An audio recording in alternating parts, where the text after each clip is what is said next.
worship kaninang umaga. Salamat po dahil pinaalalahan mo kami na ang aming pananalig ay hindi lang panlabas, kundi panloob. Kaya maging sa usapin ng pag-aasawa, sa usapin ng buhay may asawa, sa usapin ng intimacy, turuan niyo rin po kami na ang salita ng Diyos ang gumabay sa amin at ang maging mga prinsipyo namin ay maging prinsipyo ng Biblia at prinsipyo na nasa loob namin. Sa usapin ng sensitibong buhay may asawa, turuan niyo po kami, aming Ama. Gamitin niyo po ito para magkaroon kami ng tamang teolohiya, tamang doktrina, at makakasulatan na pananaw tungkol sa pagtatalik sa loob ng pag-aasawa. We praise you, Father, because you are the creator of all good things. In the name of the Lord Jesus Christ. Amen. Ayan, magandang umaga po sa atin. Dalawang series lang sa Marital Bible Class yung kinuha natin, no? So yung last time, 2 weeks ago, si Pastor Erdy sa marital communication. Ngayon naman ay marital intimacy. So ito yung dalawa na madalas hindi na pag-uusapan. Una, pag-uusap. Pangalawa ay pagtatalik. Madalas na pag-uusapan ito lang sa mga pre-marital counseling. O kaya naman, maging sa mga libro na nababasa ko, very limited yung mababasa natin tungkol sa usapin na to. Kaya tama lang na magkaroon tayo ng tamang pananaw at biblical na pananaw tungkol sa pagtatalik sa loob na ng pag-aasawa. Alam niyo ba na sa kasaysayan, in the medieval Roman Catholicism, ang pag-aasawa or yung marriage ay nakikita bilang mas mababa kaysa sa celibacy. For the Christendom, sa kasaysayan ng medieval period, 500 to 1000 AD o BCE, tinuturing na kapag kinasal ka, mas mababa ka kaysa doon sa mga hindi kinasal na mga nasa loob ng simbahan. Maging sa panahon nila, iniisip nila na yung sexual contact, even nasa loob na ng marriage, tinuturing nila iyon na necessary evil para dumami yung mga tao. Isipin yun, kahit nasa loob na ng kasal, iniisip nila may kasalanan pa rin yung pagtatalik. Ganyan nagkaroon ng maling pananaw, maging sa loob ng simbahan sa panahon ng medieval Roman Catholicism. Bakit nagkaganon? Dahil sa early church, merong mga church fathers, sila Jerome, sila Tertullian, na naniniwala na even within marriage, ay yung intercourse, it involves sin. Yung ganitong attitude, alam niyo, sa early church, may mga pahapyaw lang sila ng mga sinasabi, nagde-develop na. Later, either sa full-blown biblical doctrine or full-blown unbiblical doctrine. Yung ganitong pananaw nila, nag-glorify sa virginity at sa celibacy. Dalawa lang, either virgin ka o celibate ka, mas mataas daw yun kesa sa marriage. Na gano'n rin naging turing nila. Ang tinuring nila, kapag wala kang asawa, mas holy ka kesa pag meron kang asawa. Kaya nangyari, noong 5th century, yung mga clerics, yung mga nasa loob ng simbahan, sila ay pinrohibit na mag-asawa. Alam natin ngayon, di ba, sa Roman Catholicism, bawal mag-asawa ang pari. Galing yan sa kasaysayan na may ganong klase ng pananaw. Meron daw dalawang klase ng Kristiyano according to their theology. Merong mga religious at merong mga profane. Merong mga religious na sila, yung mga monks, mga madre hindi rin nag-aasawa, di ba? Hindi sila nag-aasawa. Kasi merong category ng higher religiosity. Sa panahon nila, mas mataas yung hindi kasal kaysa sa mga kinasal. Dahil sila yung nag-abstain from sex. Sila yung mga hindi na tainted ng pagtatalik in their theology. At sila ng mga profane, sila ng mga nasa pews, ng mga kinasal, sila naman ay mas mababa kaysa doon sa mga iyon. Kaya yung mga Puritans at mga Protestant Reformers, they abandoned this evil perception ng sex at marriage. Nung dumating ang mga Reformers, nakita nila, we should reform the church according to the Word of God, sinabi nila, iba yun yung nakalagay sa Timothy, sila na mga pumipigil sa pag-aasawa, sila na mga tingin ay pag-aasawa ay pagtatalik ay hindi maganda. Kaya itong mga Protestant Reformers, mga Puritans, they abandon this kind of perception. Si William Perkins, sabi niya, yung marriage, yung marital intimacy, it is a lawful conjunction of two married persons, one man and one woman in one flesh. Sinabi niya, tama ito. Hindi ito mali, hindi ito kasalanan, ito ay ayon sa batas ng Diyos. Isa pang Puritan, si Cotton, nagkaroon siya ng marriage, wedding sermon. At nung nag-preach siya sa wedding sermon, binanggit niya na ang marital abstinence daw, yung pagpipigil na hindi mag-asawa dahil tingin nila mas holy iyon, yun daw ay dictates ng isang bulag na isip at hindi sinusunod ang banal na spirito. Dahil ang sinabi sa salita ng Diyos, it is not good for man to be alone. Yan yung pinreach niya sa wedding. Sabi niya na sila ng mga tingin nila na kapag hindi sila nag-asawa, mas holy sila, bulag daw ang isipan. Sila hindi sumusunod sa banal na spirito. Dahil yung banal na spirito ang nagtuturo na it is not good for man to be alone. Kaya naman, in history, nag-progress iyan sa mga Puritans. Dumating yung panahon ng mga Puritans kung saan nagkaroon ng emphasis sa marriage. Nagkaroon ng emphasis sa romance within marriage. Nakalagay yun sa mga copies nyo, sabi ni Herbert Richardson. Sabi niya, the rise of romantic marriage and its validation by the Puritans represents a major innovation within the Christian tradition. Pagdating doon ng mga Puritans, nagkaroon ng rise sa pagtuturo at usapin ng pagkakaroon ng romantikong pag-ibig sa loob ng pag-aasawa. Ang sinabi doon, napakalaking jump nito nung sa pinanggalingan nilang mga religious tradition. Si C.S. Lewis, sabi niya, the conversion of courtly love into romantic monogamous love was largely the work of Puritan poets.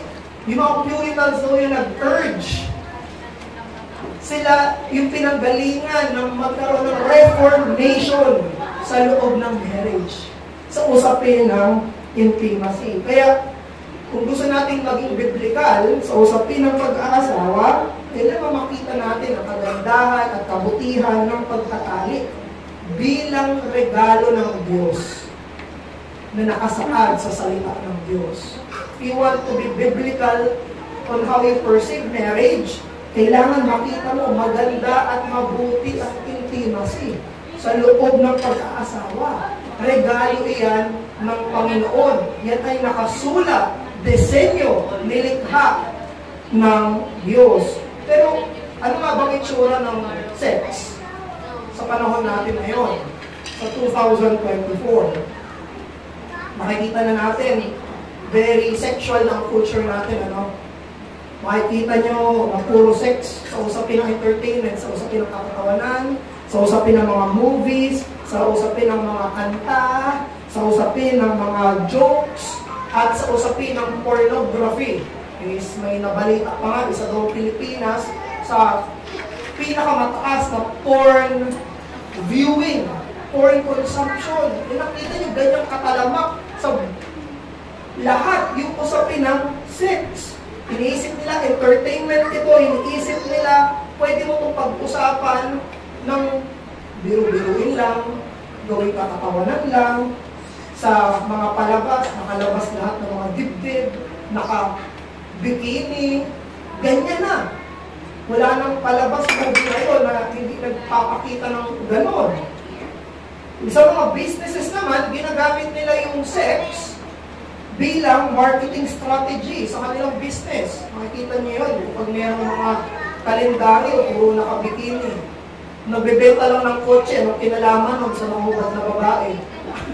Ganun, kasi sexualize yung culture natin. At ganun din, mas malala pa doon, ini-encourage at ina-accept ang pagtatalik labas sa pag-aasawa. Ini-encourage at tinatanggap ang pagtatalik sa labas ng pag-aasawa. Puro pinukurso na ngayon sa education, yung sex education. Anong mga itinuturo doon? Safe sex. Sino tinuturan ng safe sex? Teenager, mga bata. Para hindi mabuntis, tuturuan sila ng paano gumamit ng contraceptives, gumamit ng condom, dahil iniisip nila ang kasalanan ay mabuntis. Hindi nila iniisip na ang kasalanan ay yung pagtatalik sa labas ng kasal. Mali! Ang sinasabi ng Biblia, hindi ang pagbubuntis ang kasalanan, ang pagkasalanan ay yung pagtatalik sa labas ng pag-aasawa. Iyan yung pinopromote. Premarital sex life, sinasabi pa nga, kamusang sex life mo, hindi kasal yun. May mga dating life. Pag sinabi ng dating, ang ibig sabihin nun ay may makaka-date ka, tapos may sinasabi pa first base, second base, third base. Ganyan ang nangyayari sa kultura ngayon, sexual dating. May mas malala pa nga, friends with benefits daw. Ganyan ang nangyayari sa sex sa culture natin. Kaya alalahanin natin, when we are talking about sex, maging si Apostle Paul, sa panahon ng Corinthians, sumusulat siya sa 1 Corinthians chapter 7, hindi siya sumusulat sa isang culture kung saan neutral sa usapin ng sex. Therefore, nung ina-approach natin itong usapin ng sex, hindi natin ito ina-approach na parang tayo ay neutral. No. Either we are biblical sa usapin ng sex, or we are immoral sa usapin ng sex. Dalawa lang yun. At yung sinusulatan ni Pablo ng Corinthian Church, talamak sila sa immorality. Kaya yung word na, di ba, ang pangalan ng lugar ay Corinth. Ginamit yung salitang yon na parang phrase for immorality. Ginamit yung salitang Korinthiasomai. Ibig sabihin ng Korinthiasomai ay immoral. Ibig sabihin, kilala yung lugar nila sa immorality.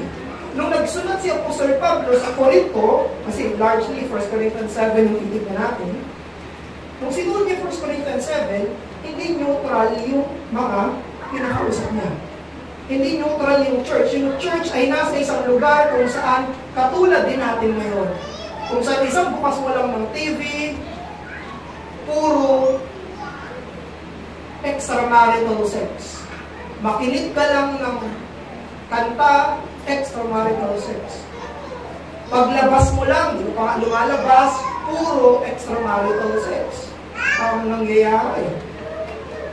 So, tandaan natin na yung topic ng sex is always a marital concern that is either governed by the sinful world or the Lord's word. Kaya bilang mga mananampalataya, kailangan makita natin yung sex in light of God's word. Ngayon, sa loob ng marriage, ano ang lugar ng pagtatalik? Merong tatlo. Binigay si Dave Harvey. Buti na lang dito sa libro ni Dave Harvey. Merong chapter on sex. Ito yung book niya na When Sinner Says I Do. Maganda kasi itong mga marriage books na binasa ko, wala man lang binabanggit. Isa yan sa mga very relevant sa usapin ng pag-aasawa na hindi na pag-uusapan madala. So, may tatlo. Sabi ni Dave Harvey, according to the Word of God, na sinasabi ng Bible when it comes to sex. Una, ang sex daw sa loob ng pag-aasawa ay protective at preventive grace ng Diyos. Ginagamit ng Diyos ang pagtatalik ng mag-asawa bilang protection sa kanila at para pigilan sila sa pagkakasala. Para sa isang Kristiyano, ang pagtatalik sa loob ng pag-aasawa ay binigay ng Diyos bilang defense laban sa mga tukso. Basahin natin, 1 Corinthians 7, verse 2 at verse 5. Ito yung sabi ni Pablo. Sabi niya, but since sexual immorality is occurring, each man should have sexual relations with his own wife, and each woman with her own husband. Sabi niya, talamak yung sexual immorality, ngayon anong dapat niyong gawin? Therefore, kailangan, ang ipagtalik niyo ay sa isa lang. Sa asawa niya. Verse 5, then come together again so that Satan will not tempt you. May mga panahon lang na mag-iwalay, sinabi niya, prayer, pero dapat bumalik ulit, magsama ulit. Bakit? Para hindi daw tuksuhin ni Satanas. So you see here, hindi sinabi ni Pablo na napaka-sexually immoral ng kultura nyo, therefore huwag kayong mag-sex. Hindi mo sinabi niya. Ang sabi niya, napaka-sexually immoral ng culture nyo, therefore, as God's preventive and protective grace, do it with one person, who is your spouse, sa iyong asawa lang. At sinabi, mag-iiwalay kayo, sabihin, maglalayo kayo temporarily, magsama kayo ulit, para daw saan? Para hindi ka daw matukso ni Satanas. Sabi ni Pablo, magsama kayo, mag-join kayo. Yun ang sabi niya, so that Satan will not tempt you. So sabi ni Dave Harvey, yung first quote, marital sex, which glorifies God, honors marriage, and satisfies spouses, exists in part to prevent adultery. Ano daw ang nape-prevent ng affairs? Ano daw ang nape-prevent ng adultery? Marital intimacy. Ano yung adultery? It insults God, betrays marriage, and debases spouses. When we deprive our spouse of the adventure of sexual devotion, we leave him or her unprotected, open to physical and emotional temptations that can leave marriage vulnerable to destructive actions and habits. The Bible does not separate protection from pleasure. Both are expressed in the wisdom of sexual relationship in marriage. Sabi niya, ito yung pang-protekta ng Diyos eh. Kapag daw dinedeprive mo yung asawa mo, dito sa usapin ng pagtatalit, hinahayaan mo daw siya na walang proteksyon. Hinahayaan mo siya sa isang mundo na walang proteksyon. Kinuot ulit si Dave Harvey kasi ang ganda nitong sinabi niya, second quote, our world is like Corinth, always advertising sex outside marriage, as if it delivers nothing but sweet illicit adventure. Husbands are targeted by pornography industry. We live in a sex-obsessed society. The way society plays on lust changes from culture to culture, but the temptation is universal and potentially overwhelming. Ito yung nangyayari. Mga mananampalataya, ang asawa mo ay palaging tinutukso ng sanlibutan towards adultery, towards porn, towards sexual immorality. Ganyan yung nangyayari. Iba-iba yung tukso sexually sa iba't ibang culture. Yes, pero lahat ay may tukso. Sabi ni Dave Harvey, let's continue. How can married Christians be protected from this ever-growing sexual onslaught? By God's faithful provision through marriage. Your protection slips right next to you every night. Ang ganda ng pagkakasabi niya. Paano mo daw maprotektahan yung asawa mo dito sa immoralidad, sexual immorality ng mundo? Sabi niya, ang protection mo ay yung katabi mo sa kama. Yung pinakasalan mo, siya ang protection mo. Laban doon sa sexual na mga tukso sa kanya. So, whenever you are having marital intimacy, remember, kapag kayo nagkakamag-intimacy ng misis mo, ng mister mo, ang ginagawa mo ay pinoprotektahan mo siya. Ginagwardyahan mo siya sa maraming mga kasalanan. Hindi nakalagay, 1 Corinthians 7:2 and 5. Hindi ito invento ng tao. Ito ay salita ng Diyos. Hindi ito gawa ng kung sino-sino mga church leaders. Ang gumawa nito ay ang Diyos. Kaya, nakakita ko dito ng prinsipyo na totoo sa buong buhay Kristiyano.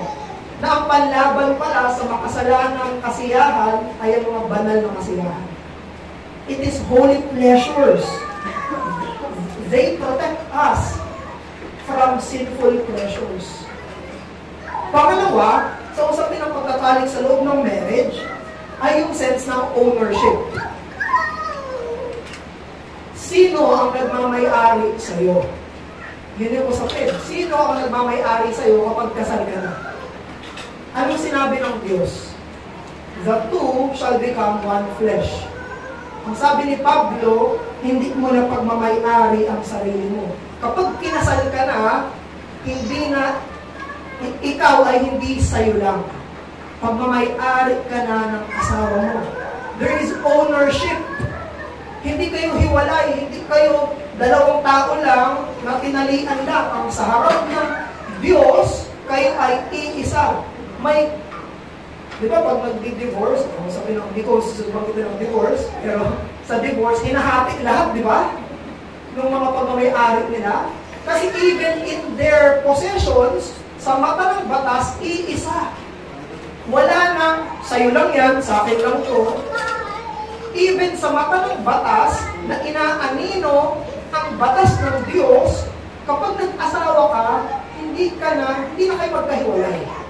You are one. At mas matindi ang sinasabi ng Biblia, hindi lang yung mga pagmamay-ari mo ang sa asawa mo, ikaw ay sa asawa mo. You do not own yourself. Therefore, ito sabi ni Pablo, 1 Corinthians 7:4-5. Sabi niya, the wife does not authority over her body, but yields it to her husband. Wow! Stop muna tayo.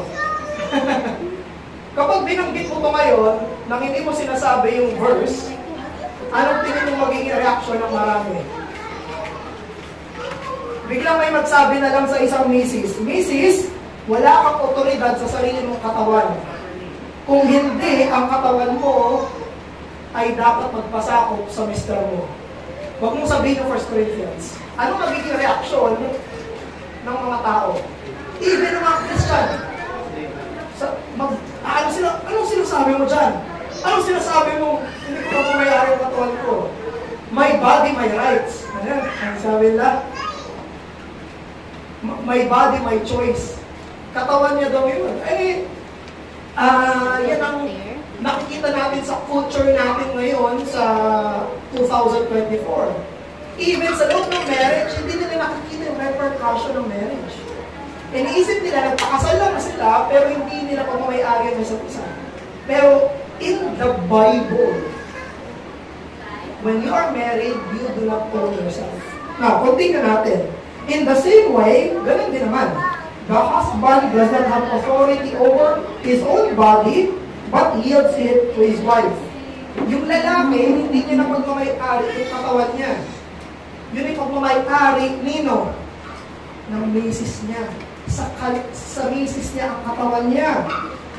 Therefore, binanggit ni Paul yun, di ba? Sabi ni Pablo, misis, hindi mo pagmamay-ari yung sarili mo, mister, hindi mo pagmamay-ari yung sarili mo. Now, bakit niya sinasabi ito?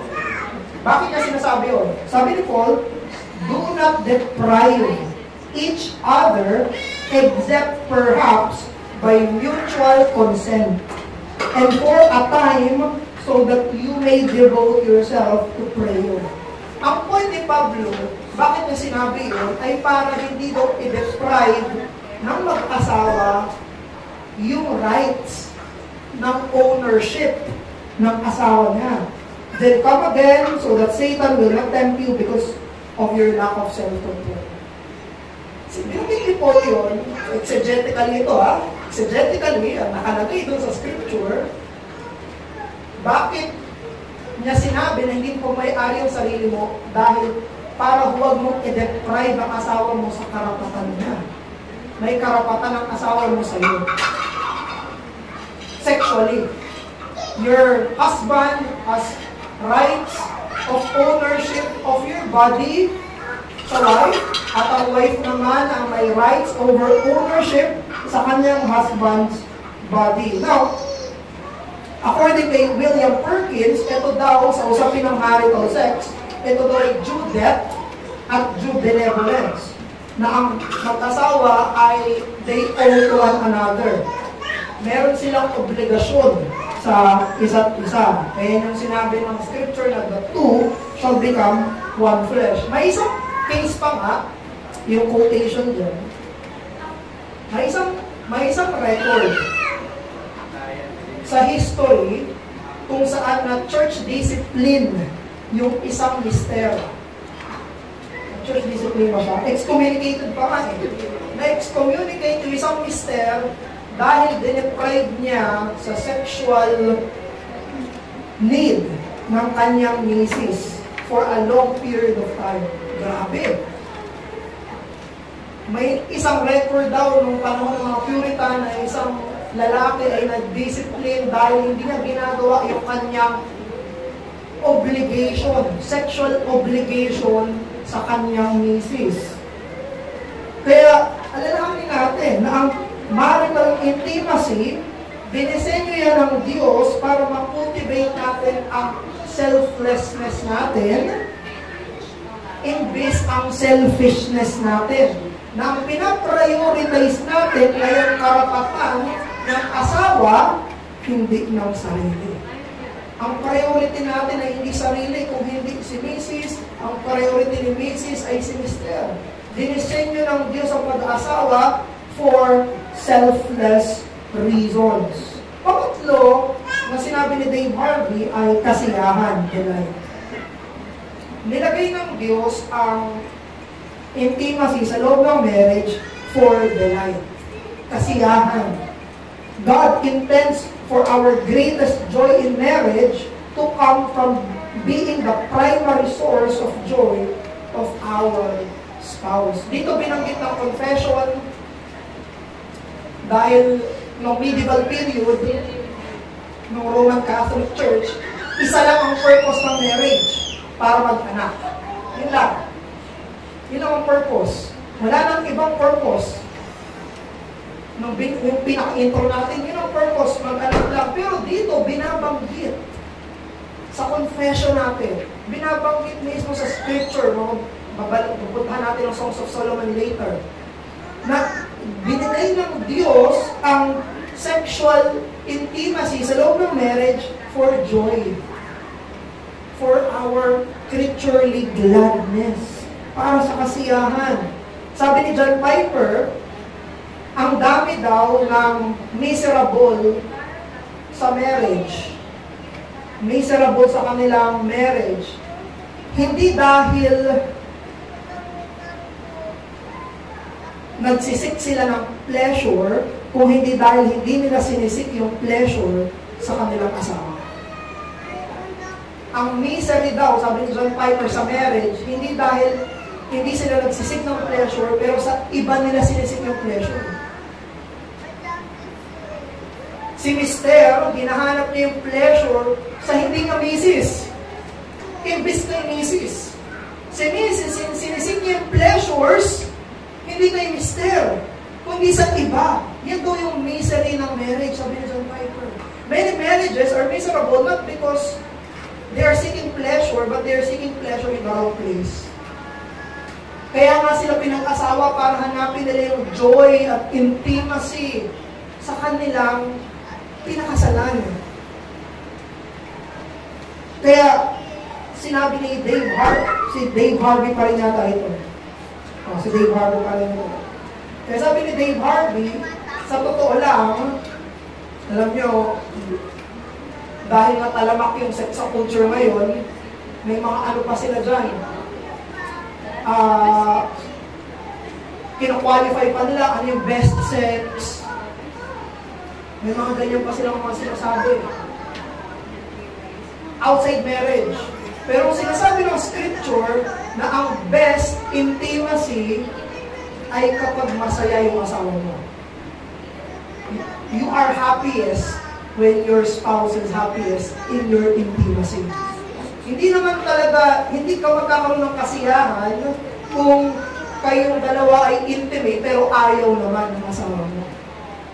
Yan ang sinasabi ng scripture, your happiness depends on the gladness of your spouse. Sabi ni Dave Harvey, God designed the sexual relationship as a key expression of this reality. For when sex is at its best, my delight in and enjoyment of sex is almost indistinguishable from the pleasure experienced by my spouse. The joy of sex, then, is the pleasure derived from giving your spouse his or her conjugal rights. You're happiest kapag nagbibigay ka. When you're giving. Dinesign ng Diyos ang intimacy na ganyan. Kaya, merong krimen din, merong marital rape, di ba? It's krimen yun. Pinagbabawal yun ng Diyos. May marital rape. Pinipwersa. Because God did not design intimacy like that. Nagpwersahan, ayaw mo, pero ang sinasabi ng scripture is kapag hindi ang sarili mo, ang iniisip mo, you will be enjoyed when your end goal is the joy of your spouse. Ganyan ang tinuturo ng scripture. Now, ano most problems sa marital sex? Ang sinabi ni Dave Harvey, kasi pwede tayo maraming banggitin eh. Pagod ako, trabaho, may anak na kami, o kaya naman, may bakit busy ako. Marami tayo pwede pag-usapan. So, sa pinangganyan, sa mga marital counseling and whatnots, marami tayo pwede pag-usapan. Pero sabi ni Dave Harvey, ang problems daw sa marital intimacy ay heart. Hindi lang situation. Heart. Ano yung tatlo na main na binanggit ni Dave Harvey? Ito yung tatlo lang. Sabi niya, pwede pa may iba-iba, pero ito yung main na three na nirecognize niya. Una ay sloth. Katamaran. Katamaran. At ano ibig sabihin ng katamaran? Kapag ang mag-asawa ay sobrang busy sa mga hindi naman importanteng bagay. Pero pagdating sa intimacy, yun ang hindi binibigyan ng panahon o ng importansya na parang hindi yung priority. May mga bagay na napaka-trivial na pwede namang hindi gawin, pero doon napaka-busy. Kaya sabi ni Dave Harvey, katamaran ang isa sa mga problems. Pangalawa ay unbelief. Hindi naniniwala sa salita ng Diyos. Yung mga binanggit natin kanina, kapag hindi ka naniwala sa salita ng Diyos, that's one of the main problems. Kapag inisip mo, hindi naman totoo ako ay sa asawa ko. Hindi naman totoo na magkakaroon ako ng joy sa wife ko, sa husband ko. Hindi naman totoo na kasalanan nito. That's unbelief. Kapag hindi naniwala sa Word of God. Kasi ang pinaniniwalaan, word ni influencer, word ng movie, word nung kanta, word ni Vice Ganda, word ni kung sino-sino, word ng porn. Yun ang pinaniniwalaan, imbis na word of God. So, unbelief. Pangatlo, alam natin to, bitterness. Magkaaway kayo. Pag magkaaway kayo, talagang ano yan. Nung nasa Quezon nga kami, may kulambo. Ay, doon pala nakuha yun. Outside na kulambo. Yung ano. Kasi dati puro kulambo. O, bitterness. Ang ganda ng pagkakasabi ni Dave Harvey, kasi sabi niya, kapag bitter daw tayo sa asawa natin, ginagamit natin yung katawan natin bilang weapon against them by depriving them. Parang nilalabanan natin ang asawa natin para ma-harm sila by means of deprivation. Kaya, dinagdag ko lang to, specific word para sa husband at specific word para sa wife. Dahil panglahatan naman ito. So, para sa husbands, Proverbs 5:18-19. Husband, Sabi ito ng tatay sa kanyang lalaking anak. Sabi ito ng tatay sa kanyang lalaking anak. Sabi niya, let your fountain be blessed and rejoice with the wife of your youth. As a loving deer and a graceful doe, let her breasts satisfy you at all times and always be enraptured with her love. Sabi ni tatay, anak, iwasan mo ang adultering woman. Imbes, hanapin mo ang pleasure sa iyong asawa, the wife of your youth. Yung pinakasalan mo dati pa. Sa kanya mo hanapin. Yan ang utos sa mga lalaki. Ang mga husbands, hindi natin dapat hanapin ang pleasure sa porn, pleasure sa ibang babae, pleasure sa mga babae sa manga, anime, babae sa TV, kundi sa asawang babae. Yun ang sinabi ng scripture. Now, for the women, para naman sa mga misis, wala kasing direct sa scripture na boyfriend, no? Kaya kinuha ko kay Nancy Wilson. Maganda rin kasi si Nancy Wilson, may chapter siya sa book niya na Fruits of Her Hand.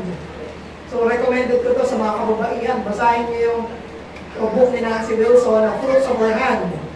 Sa chapter 7 yan.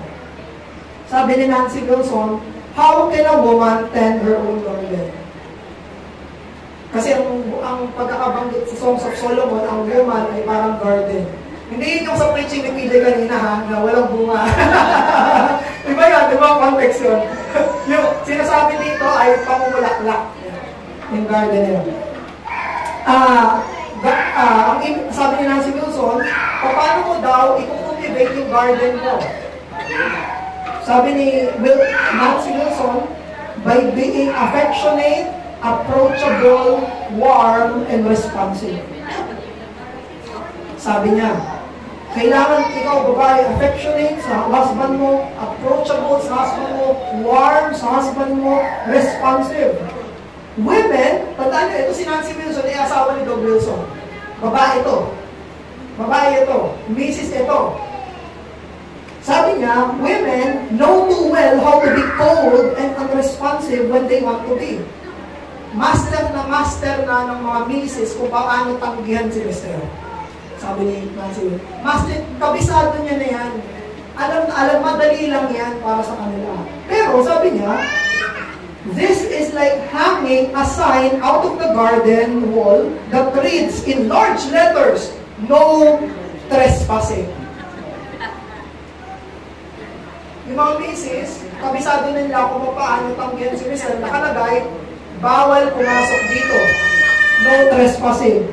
But of course, sabi ni Nancy Wilson, but of course, a husband is never trespassing in his own garden. Though he can be made feel as though he is an intruder. Yan yung sabi ni Nancy, babae sa kapwa ng mga babae. Na kaya iparamdam ni Mrs. na parang magnanakaw yung mister niya. Na parang hindi sa kanya yun.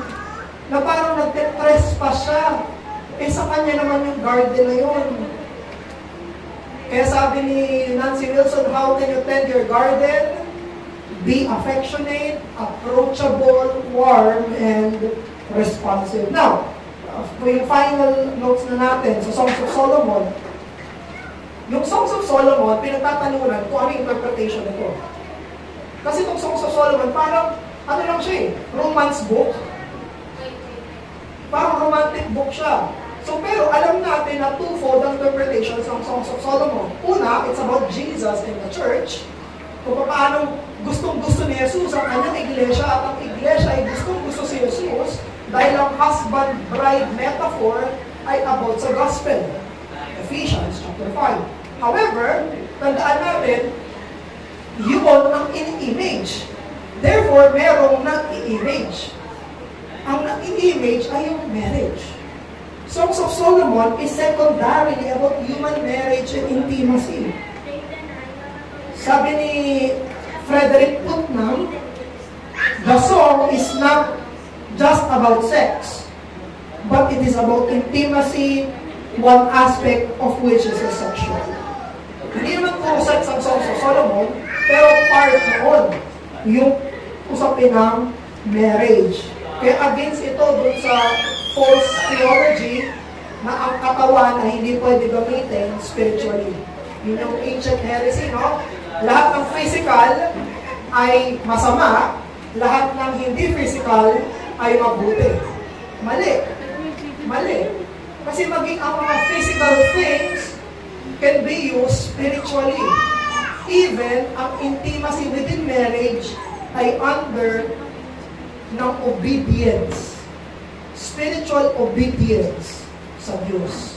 Spiritual conformity sa Diyos. Kaya sabi nga ni Frederick Putnam, yung Songs of Solomon daw ay about redeeming intimacy. Nire-redeem yung nabahira ng kasalanan. Dahil alam nyo, after Genesis 3, maging ang sex ay nabahira ng korupsyon. Na pagdating ng Panginoong Jesucristo, may biyaya na nagre-restore sa lahat. At isa ang intimacy doon. Isa sa nire-reform ng Diyos within marriage ay yung usapin ng intimacy. Kaya marital intimacy and sex must be reformed according to the word of the Lord of marriage. So, sige po, dito nagtatapos yung ating lecture. Meron lang tayong ilang minuto para sa discussion. So, any question or mga comments?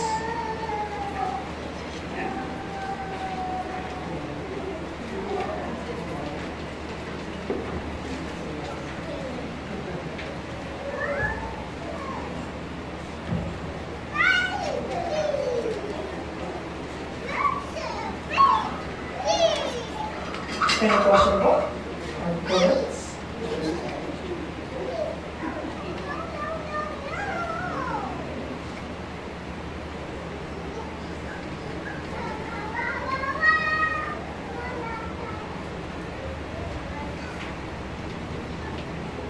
Sige.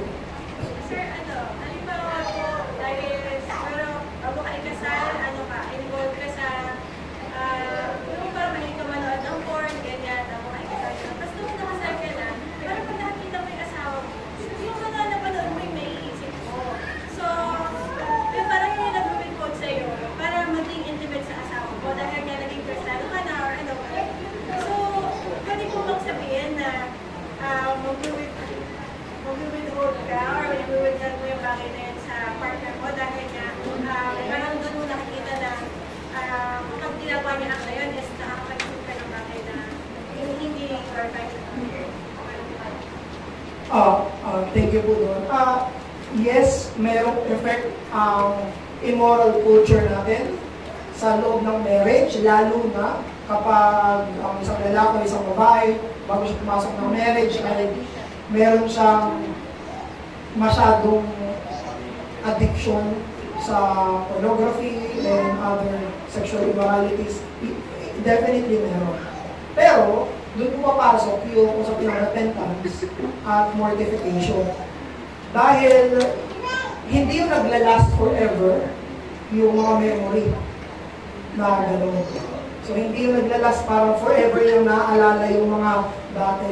Habang tumatagal, nawawala yun sa isipan. Kaya nagkaka-problem ng probably gano'n kung may mga recent ng mga porn viewing, porn watching, yun ang makaka-affect directly. Hindi ko sinasabing walang effect yung past, pero sinasabi ko mas may effect yung present ng mga porn viewing na gano'n. Now, ang sinabi ng scripture, baliktad eh. Kasi hindi sinabi ng scripture na dahil may mga immorality, therefore i-withhold nyo. Hindi ganun eh. Ang sabi mismo ni Apostle Paul dito sa 1 Corinthians 7:2, dahil may mga immorality, dapat maging faithful kayo. Doon sa one wife, sa one husband. So, hindi sinasabi ng scripture na, lalo na kung married na, nasa loob na ng marriage na, dahil nagkakasala kayo sexually, huwag kayo mag-sex. Yun yung principle na yung holy pleasures ang answer sa sinful pleasures. So, definitely, dapat i-repent yung kasalanan na yun. Dapat i-mortify yung kasalanan na yun para yung intimacy ng mag-asawa ay hindi corrupted nung ganong kasalanan. Alalahanin natin na hindi yung intimacy ang problem, yung sin ang problem. Kaya ang gagawa ng paraan, i-repent at i-mortify yung sin para maging pure. Yung sinabi sa Hebrews na the marriage bed undefiled. Okay, other concerns po? Tito. Tapos si Digon Gino. Ito sa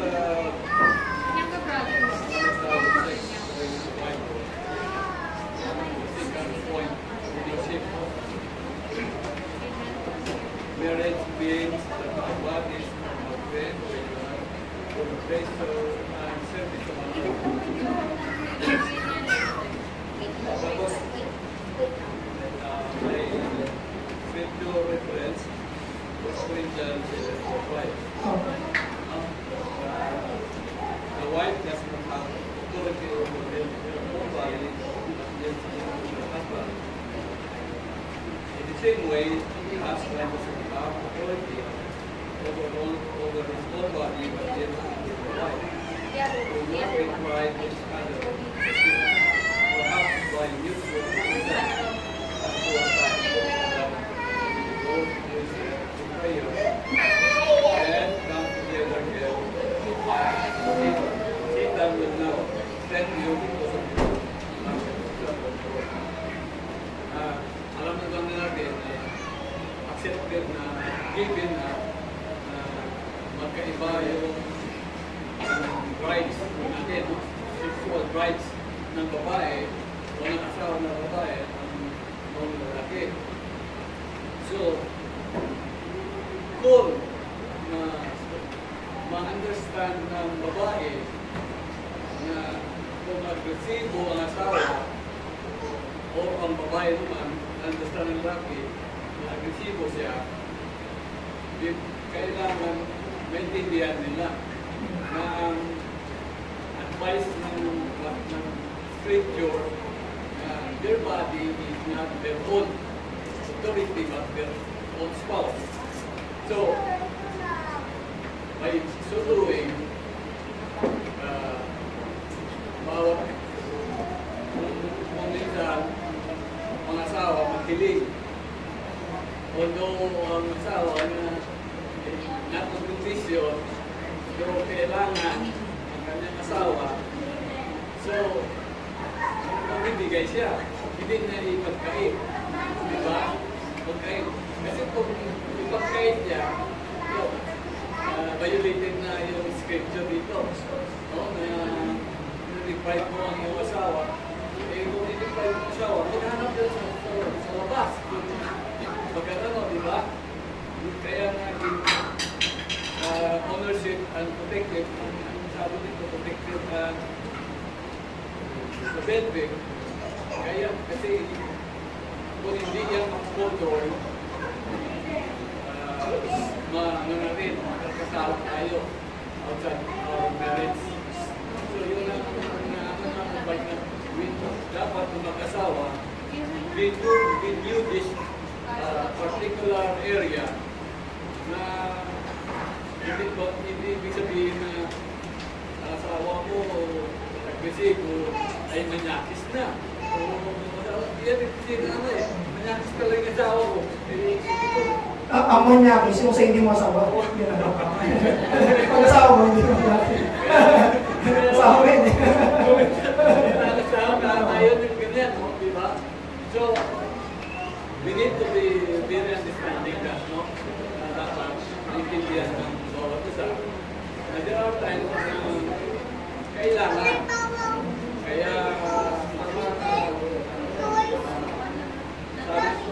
kung may consent na kayo na huwag muna ngayon, consent natin, sunod na lang. Okay yun. Kasi, no? So, yan lang. Dapat may mutual understanding. Maraming salamat po sa elaboration, Tito. So, maganda po yun. Maganda rin po yung nasabi na may mutual consent sa ating. Salamat po. Dito siya. Actually, pas same yung Pero sa part na most problems in marital sex, kasi inisip ko kung magiging problem ba yun regarding na sa sex drive. Pero sabihin na natin na lagay natin sa context ng pag tumatanda na yung isa ay naiiwan yung bumababa yung sex drive, yung isa ay mataas pa rin. Ito ba yung consider na problem in marital sex life, or paano ba siya titignan? Is it depriving, or ano ba dapat yung mga ibabaw na uulawain pa ng mas mataas yung sex drive, or paano ba yun? So, dun sa usapin of course, may iba-ibang phases sa buhay natin. So, sa honeymoon period, mas sobrang frequent noon kaysa sa hindi after ng honeymoon period. Tapos mas ibang phase na naman kung may anak na, ibang phase kung marami anak. So, ibang phase na rin kung tumatanda na. Pero, tandaan natin, lahat ng phases na yun may hurdles. Walang phase ang walang hurdle. Sobrang walang hurdle lang yung sa honeymoon period. So, dun sa usapin na gano'n, may mga magkakaroon na rin ng usapin na impotency, ayan, mga normal talaga nangyari yun. Yun yung mga ginagawa ng paraan. At ang pinaka-important mo ay yung mutual consent ng communication ng mag-asawa. Ang magandang, sa lahat ng mga pinag-usapan natin, ang ganda nung sinabi ni Dave Harvey na ano man yung mga hurdles na yun, isip mo pa rin, number one, protection ko ito sa asawa. Yun pa rin. May anak na kayo, protection ko sa asawa ko. Kasi tumatanda na, protection ko sa asawa ko. Maraming iba't ibang cases kung saan dapat talaga mag-abstain muna, may sakit, what. Pero, generally speaking, ang unang-unang isipin ay ito tatlong to. Unang-unang isipin, paano ko maprotektahan yung asawa ko from temptation.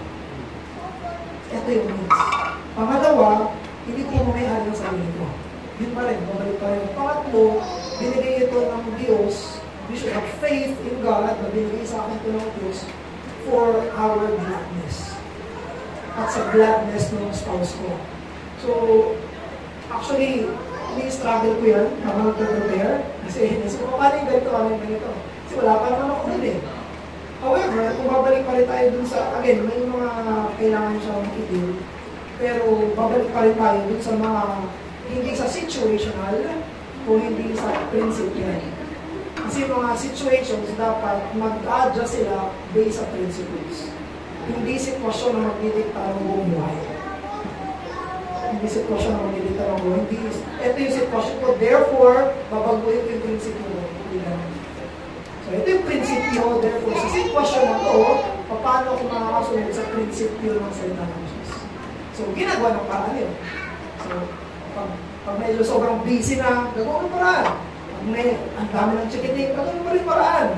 Kapag nasa may ganong mga ano na, sex drive, bumaba na, gagawa pa rin paraan. So, dun ako babalik sa principle rather than sa situation.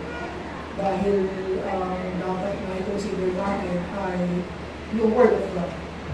Kasi halos lahat ng Christian life, ang palagi isipin natin, paano pag ganito? Paano pag ganito?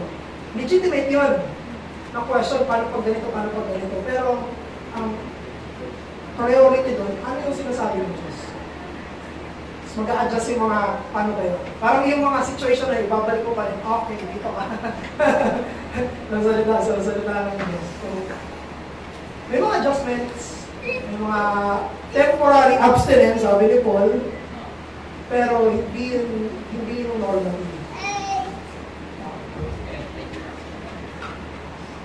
Hindi ko makasagot lahat ng specific situations. Actually, naghahanap nga ako dun eh. Sa ng mga gano'n, kailangan masyadong maraming materials. Sige po, other? Sino ba pa sa mag-asawa ko, they want the pleasure of sex, but does not adhere the idea that yung sexual life ng Christian ay isip dapat din mag-follow ng procreation natin. Sino yung mga couple na like the idea of sex, but don't like the idea of having children or family. Especially sa mga Christians, so may ganun klase ng mindset. Yung iba naman kasi understand iba naman kaya, pero may tendency kasi na ayaw ng responsibility. Yes. So, ano yung perspective natin sa mga ganong klaseng mindset? Na gusto lang sex, pero ayaw mo mag-create I think yan ay polar opposite ng medieval Roman Catholicism. Sobrang baliktad siya kasi ng medieval Roman Catholicism, iniisip nila, ang purpose lang ng sex ay mag-anak. Wala na iba. Yun lang. Even pa nga yung sex eh. Ngayon, sa panahon naman natin, opposite naman. Ang sex naman ay for pleasure lang, wala nang anak. Actually, nagkaroon acronym yung DINK, D-I-N-K, double income, no kids. Para silang tatrabaho, maganda yung financial life nila, pero ayaw nila kasi nakikita nila yun ay burden, yun ay hirap, yun ay nakikita nila ibang mga ang hirap. So, gusto nila silang dalawa lang. So, yun yung normal ngayon. So, I think, ganun yung ginagawa ni Satan eh. From one extreme to another extreme. Legalism, licentiousness. Ganun yung nangyayari. So, habang hindi natin sinasabi na hindi mali na mag-family planning, hindi mali na controlled kung kailan nila gusto. Pero, hindi pa rin sang-ayon sa salita ng Diyos na binabaliwala yung sinabi ng go forth and multiply. Part pa rin yun. Isa pa rin yun sa purpose, pero sinabi lang, hindi lang yun ang purpose. So, hindi sinasabi na kada sex na mag-asawa, dapat may anak. Pero hindi rin sinasabi na mag-sex lang na wala na to sa lahat ng plano namin. So, I think yun yung mga extremes na dapat maging aware yung mga Christians. Ano to? I think ano yun? Another extreme sa akin. Other question po? Concern? Sige, 12:05 na. Sige po, closing prayer tayo. Diyos namin, pinupuri po namin kayo sa salita ng Diyos. Pinupuri po namin kayo dahil kayo ang Diyos ng marriage. Pinupuri po namin kayo dahil kayo ang nagsasalita sa lahat ng espasyo ng buhay namin, maging sa usapin ng marital intimacy. Sana po ay tulungan mo kami na makita ito, hindi sa larawan ng mga mag-asawang nakikita namin. Sana hindi namin i-compare yung sarili namin sa bakit sila, bakit sa movie, bakit sa ganito. Sana i-compare namin ang sarili namin marriage sa salita ng Diyos. Sana kami ay yumuko sa Biblia, hindi sa tradisyon ng tao. Purihin ka aming Ama, patuloy niyo po kami i-reforma according to your word. In the name of the Lord Jesus, Amen.